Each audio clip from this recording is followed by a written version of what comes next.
The more you sacrifice, the more people expect. Until one day, your sacrifice means nothing at all. Picture this: a father, hunched over his desk, the clock ticking well past midnight, his eyes strained in the dim light of his laptop, fingers flying across the keyboard. In the next room, his children lounge on their beds, faces illuminated by the glow of their smartphones. They barely glance up as their father's shadow passes by the door. We've all heard stories of sacrifice, haven't we? Tales that warm our hearts and restore our faith in humanity. A mother who goes to bed hungry so her child can have a full belly. A teacher who stays late after school, helping struggling students without asking for an extra dime. These are the people we call heroes, the ones society holds up as shining examples of goodness. In the beginning, sacrifice is met with gratitude. It's fresh, unexpected, a beacon of hope in a world that can sometimes feel cold and uncaring. We shower praise on those who give selflessly. Their actions are a reminder of the best parts of human nature. What a wonderful person, we say. If only everyone could be so kind. But what happens when that sacrifice becomes routine? Imagine an employee who consistently works overtime without compensation. At first, their dedication is applauded. Co-workers marvel at their commitment. Bosses sing their praises. But as days turn to weeks, and weeks to months, something shifts. That extra effort is no longer seen as going above and beyond. It becomes the new normal. There is a cruel formula at play here.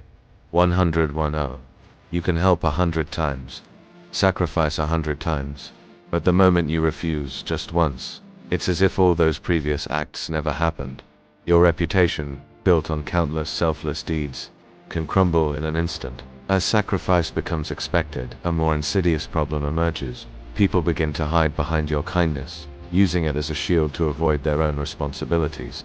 You become the go-to person, the one everyone relies on to pick up the slack.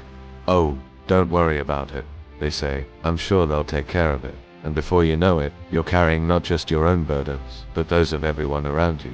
The irony is painful. The more you sacrifice, the less power you actually have. Your kindness, once a strength, becomes a weakness that others exploit. You find yourself trapped in a cycle of giving, unable to break free without feeling guilty or selfish.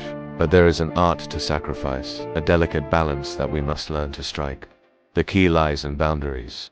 Those invisible lines that protect our well-being and preserve our sense of self.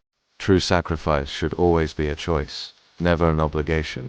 It's about giving to those who truly deserve it, not to those who simply expect it. Learning to say no is unselfish. It is an act of self-preservation that ultimately allows you to give more meaningfully when it really matters.